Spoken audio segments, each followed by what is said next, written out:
Hey everyone, good evening. Happy Tuesday. I hope you guys had a great day and that things are going well for you. I know I had a good day. I had actually a really productive day. I worked this morning and I took my daughter out to her quarterly appointment out at University of Michigan, and thankfully everything looks great, which is always a relief when you have a child with a long-term illness that, fortunately she's stable, but we never know from appointment to appointment when the blood work's going to come back and show not being stable, or when something is going to respond in a way that we're not expecting. It's kind of when you have a child that you're living like this, that you're always sort of in the back of your head waiting for that other shoe to drop. And so fortunately we got through another quarterly appointment where her numbers all look fantastic. I know a bunch of people, because I posted this afternoon our picture from U of M, and a few people commented there, but a bunch of my friends reached out today and asked how she is. And so I just want to put it out there for those of you who saw it and may not have asked, but were thinking about asking. And but everything looks great, which is always such a relief. And for those of you who can relate to this, who struggle with this, who have a child or a loved one that struggles with a long-term condition, it's really difficult. As much as we try not to let it be difficult, as much as we try to roll with punches every day, it's always sort of nagging there in the back of our brains. What could be, or the fear of what could be, because with her condition, we have no clue. The condition she has is 1 in 10 million in pediatrics, and she was not born with it. It was something that happened sometime between the time she was born and when she was 9 months old, or between the time that she was a month old, because she was in the hospital for the first 30 days of her life. So we know she didn't have it then. So between that time that she was discharged from the hospital after her birth to the time that she turned 9 months old, something happened and made her body create this condition. So it's been it's kind of a wacky ride. It's been, she was diagnosed when she was 2.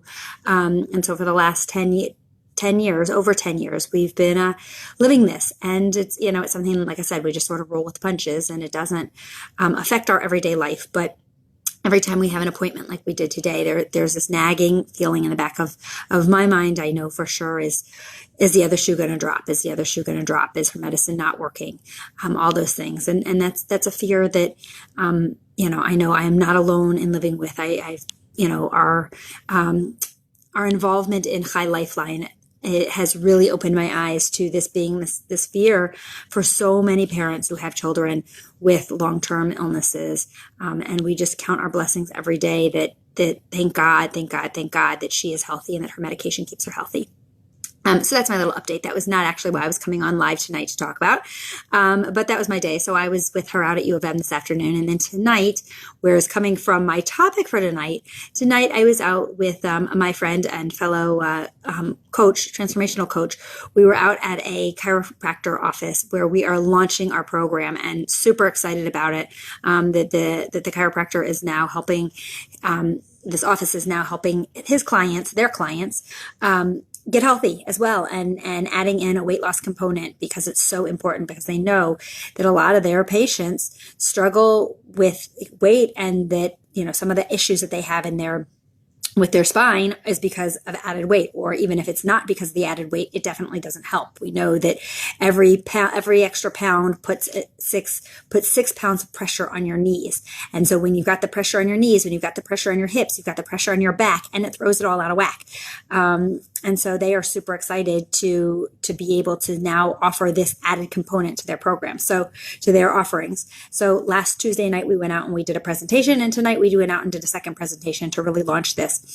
And tonight, when we were there and we were talking, I was asked a question, and it was a great question. And that's why I wanted to come live and talk to you guys about this, because it really, what you see now of who I am and where I am in my life is so far from where I was 3.5 years ago, 4 years ago this time, my life, it was before I got started on the program, and where I was in my life. And he asked me tonight, he said, because we were talking about mindset, because a big piece of what I work with my clients on is mindset focus. And I ask potential clients in our health assessment, on a scale of 1 to 10, 1 being low, 10 being high, how fulfilled are you in your life? Where are you? How happy are you in your life? And, and he asked me, he said, where are you, as we were talking about this and the importance of that and the role in that. And he asked me, the head chiropractor asked me, he said, at a resting state, every day on a normal time, where would you say you are right now? And I said, I'm at least an 8. I'm somewhere between an 8 and a 10 pretty much all the time now. Usually 8, 9. I mean, life is never perfect. Life is not perfect. I definitely have my 10 times, but I sit pretty much steady at an 8. And he said, wow. And he said, where were you when you started this? And I said, I was lucky if I was at a 2. I was a 1 or a 2 constantly when I started this. And which to me, what the truth is, I ask potential clients this all the time. I do health assessments pretty much every day with people. And I'm asking this, but nobody has really recently turned around and asked me, where were you? And I was at a 1 or a 2 when I started this. And like I said, you guys, many of you didn't know me 3.5 years ago and 4 years ago before I started. And I definitely wouldn't have ever come live on Facebook at that point. But I was living in a world of misery. I was living in a world of complete depression. I was living in a world of thinking thinking only bad things about myself, of not being happy as the mother that I was, as the wife that I was. I was really at the end of my rope and barely hanging on. I was in a place of such misery and such just ick. I don't even know what words to put to it. It was a bad place and a bad time in my life. I was 75 pounds overweight. I had lost a whole lot of weight doing something else, like many times. I've gained and lost and gained and lost and gained and lost the weight too many times to count. And, but 4 years ago, I was on that upswing again. I had lost a whole lot of weight, doing some stuff and, working with a doctor and a personal trainer. And it was like this whole crazy regimen that I had gone through and really sort of beaten my body up. And I had hit a plateau and the weight had started not just creeping back on. We know that most people who lose weight on a quote unquote diet, which is what that was, a quote unquote diet, put their weight back on within 6 months to 2 years. Well, within 6 months, I had almost all the weight that I had lost over the course of 2 years put back on, and it was coming on fast. It didn't matter what I ate. It didn't matter what I didn't eat. It didn't matter how much I exercised or how much I didn't exercise. None of that mattered. And I was exercising a lot. So for those of you who think you can exercise the weight off, I'm telling you, you can't. I've done it. So if you're thinking you want to get healthy in the new year and your plan is to go join a gym, joining a gym is great. Exercise, and I would never knock exercise. I'm all about getting healthy motion. Exercise is great for cardiovascular health. Exercise is great for mental. Exercise is great for muscle toning. But when it comes to losing weight, it's not about the exercise. It's about the nutrition. And I didn't understand that at that time. I really believed that exercise was my solution. And I was working out at the time 3 days a week, intense exercise with a trainer. And I was walking 10 to 15 miles a day, 7 days a week, constantly. And it didn't matter. The weight was barreling back on. And was up. At this point, I was up, probably by this time, 4 years ago, I was up probably 50, 60 pounds of what I had lost over the course of 2 years. By the time I finally got on program at the beginning of March, I was up 75 pounds from where I had been on my lowest from when I had lost that other weight. It wasn't my forever lowest, but at that round with trying to lose the weight. And I was miserable. We were in a place, like I said, this weight was coming back on. I felt terrible physically. My knees hurt, my hips hurt, like I was talking about before. Every extra pound is 6 pounds of pressure on your knees.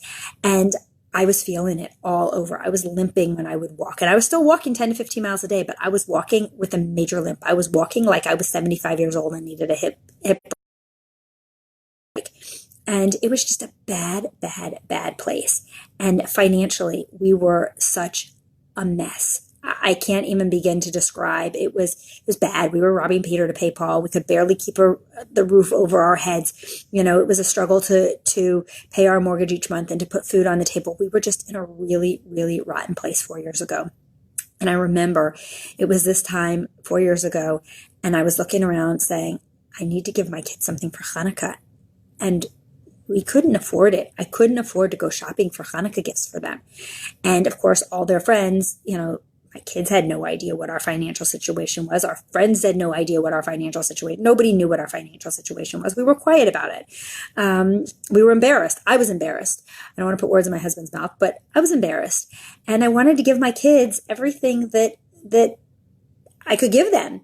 And it was really, really bad. And I remember I was charging things that I shouldn't have been charging to give them Hanukkah gifts. And it took me a long time to be able to pay off those credit cards. And I did it like on a shoestring budget, because for those of you who didn't know me before all of this, I was actually a frugal blogger beforehand. So I knew how to do that. So I did it to the best of my ability. But I remember what a stretch it was, and how hard it was, and how it tore at my heartstrings, because there were things that were necessities that I wasn't getting, that I was putting out of the way because I wanted to give my kids a good holiday season. And I know so many of you can relate to that. I've talked to so many people recently who can relate to that, which is why I'm sharing this piece of my story. And, we were just in a really, really, really rotten place. And I was in a rotten place. Like I said, I was as low as I could go. I was at I was living my life at a 1 or a 2. I was living my life in a way that I didn't really want to be living anymore. And I was at the end of my rope. And it took me some time to really say, okay, I need to make a change. I need to do something different in my life. And like many people, I said, okay, January 1, it's going to be my new time. I'm going to start over January 1. This weight's going to come back off. I'm going to lose this weight. And, but I was still doing what I was doing, right? We keep repeating our same actions, and that's foolish, truly foolish. But I can do it on my own. I don't need any help. I don't need any help was what was going on in the back of my head. I know how to do this. I've done it before. I know how to do this. And so I started my new plan. I don't even remember what it was. January 1, I started my new plan, and it flopped big time because I didn't ask for help. It flopped. And come the end of January, where I was, my weight had gone up. Probably starting in January, I was probably had added on probably about, I don't know exactly where I was. I could go back and pull up my Fitbit, weight tracker and tell you exactly where I was, but it doesn't matter. But I ended the month of January up and miserable. And we did, so those of you who know, we do the half marathon for the organization High Lifeline that I was talking about earlier. And so we had done the half marathon, and that was, at that point I did this, and I told you I was walking 10 to 15 miles a day. So I was used to that kind of walk. We don't run the half marathons, we walk them. And at the end of that race, I was in so much pain. My feet were such a mess. I ended up in urgent care that night. And I was a mess. And at that point, I was like, I can't do this anymore. I can't live like this anymore. And this was at the end of January. I can't live like this anymore. And that was when I reached out to my coach for the first time.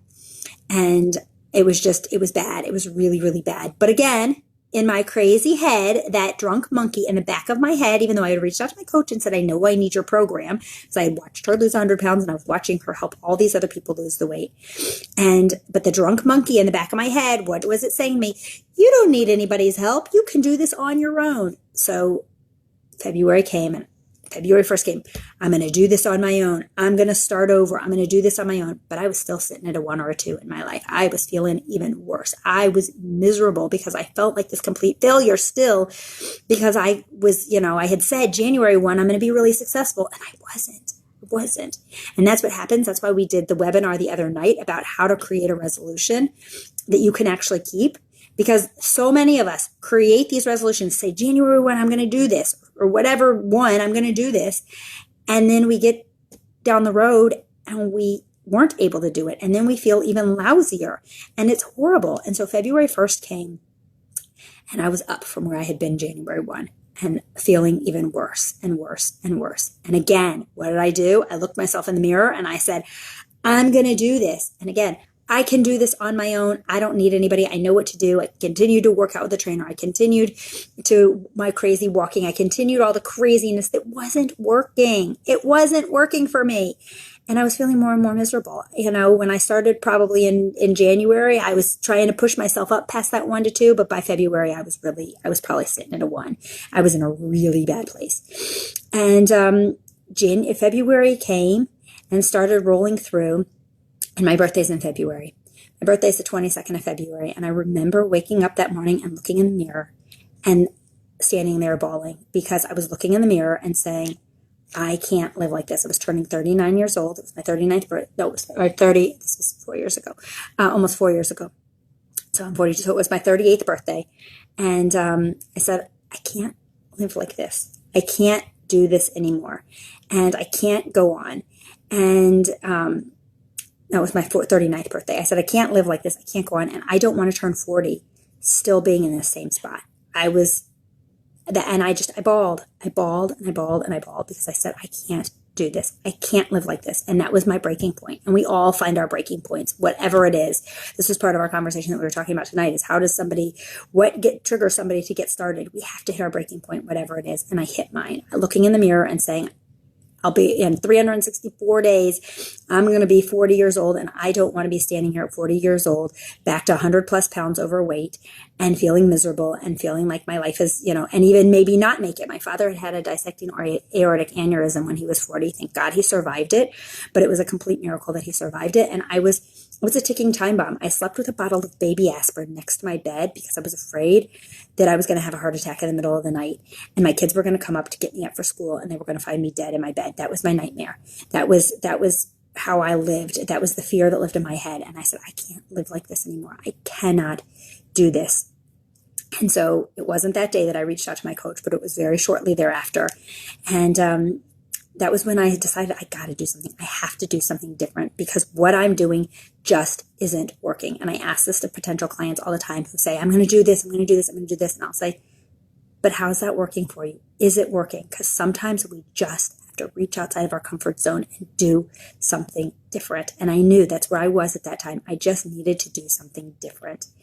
And I got on plan. And the truth is, it was, I needed it. This plan saved my life. We made some major sacrifices for me to be able to do this plan. We made some major sacrifices in our lives, but it's what changed my life.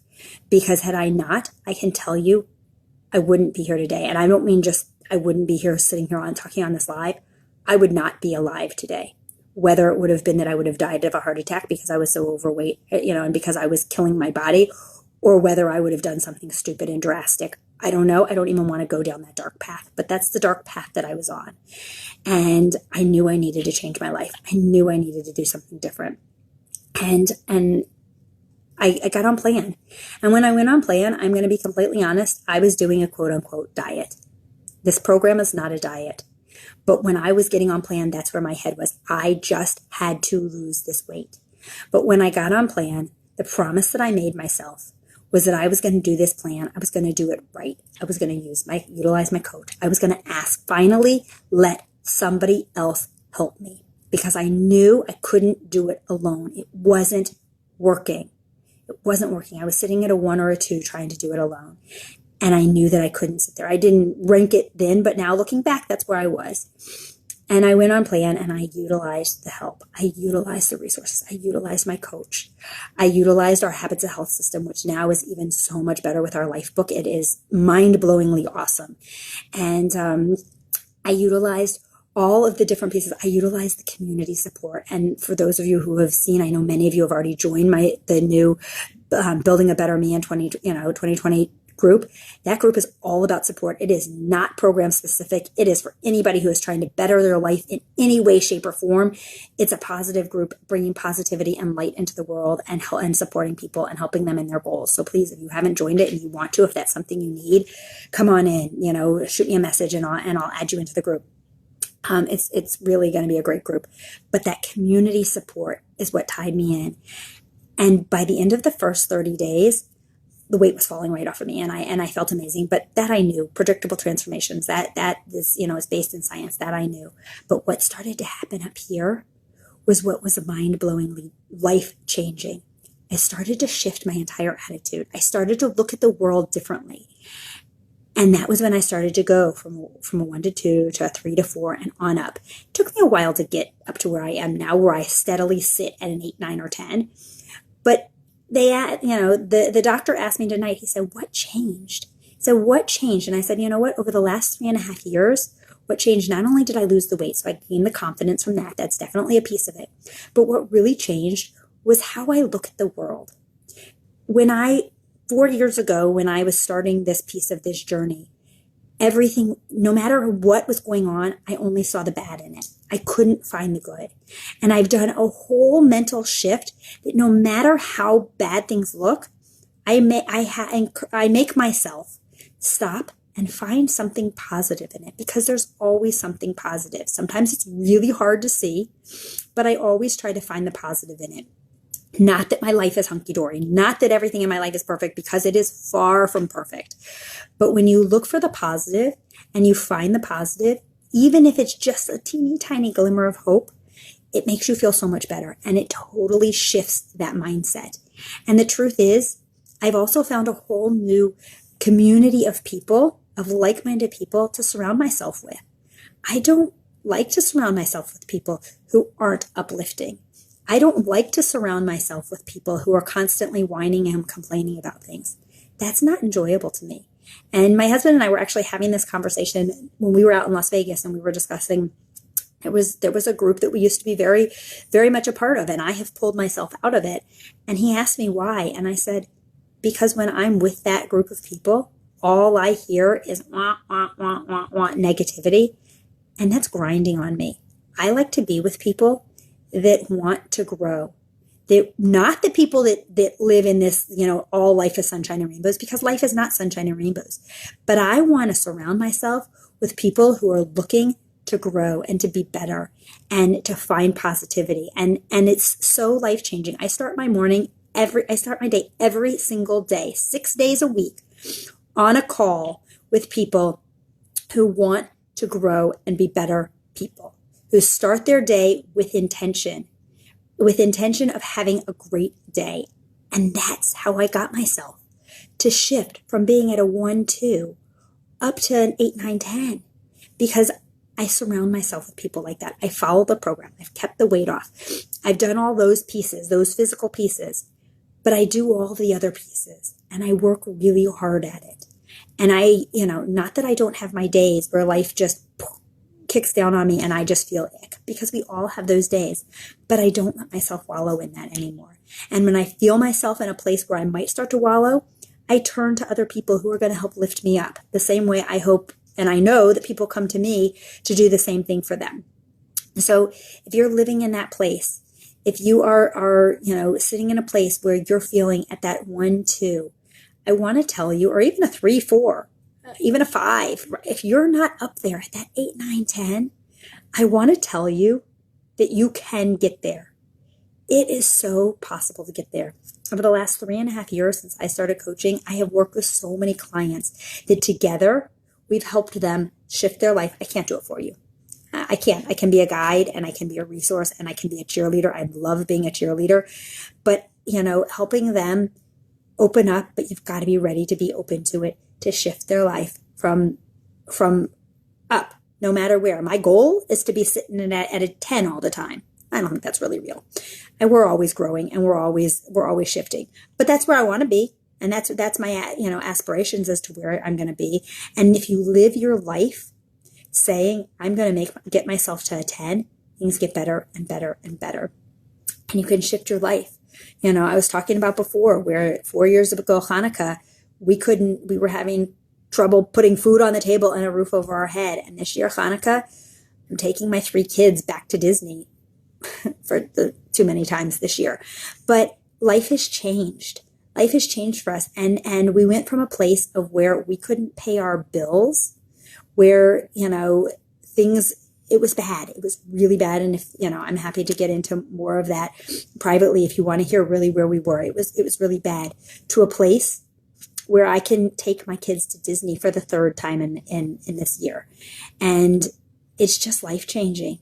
It is absolutely life-changing. And the reason why it changed was because I made a decision that I didn't want to sit at a 1-2 anymore. I made a decision that I wanted to change my life. And then after I started changing my life, I made a decision that I couldn't keep this to myself. I made a decision that I wanted to help others do it too. And when you help others do it, everybody grows from it. I get some of the most amazing growth and satisfaction every time I help a client feel better too. We all feel better. And that's why this group was formed. This Building a Better Me was formed so that we could all pitch in and help build each other up. because when we build each other up, we're all building ourselves up. One of the analogies that I give my kids all the time is when you have one candle, your flame is burning from your one candle. But when you share that candle with someone else, when you put a second candle to it, it doesn't diminish that candle. Actually, the flame grows bigger and the flame grows stronger. And then you have even more light. And if you add a third candle in, you have even more light. And it's really, really powerful when you can do that. Help people. And when you can do that for yourself, because it's growing your light and it's growing other people's. And that's how we bring light into this world. And that's how we make the world a better place for everyone else. So I hope this was helpful. If you're sitting, like I said, if you're sitting at a 1, 2, 3, if you're not up there at an 8, 9, 10, please reach out for help. Don't think you can do it alone, because I'm here to tell you we can't do it alone. None of us can. We were created to be a community. We were created to live together and not to live in isolation. So if you feel like you're living in isolation, please feel free to reach out. I hope you have a great night. I'm going to go get some sleep because, as you guys saw, my live last night was way too late. And so I am actually exhausted because I had a really long day. So I'm going to go get some healthy sleep. But please, if you want to talk, feel free to reach out. I would love feedback if you have any feedback. And if you're on here still live, you want to give me a hashtag live. And if you catch this on a replay, you can give me a hashtag replay. But have a great night, and I will see you guys back here tomorrow. Bye.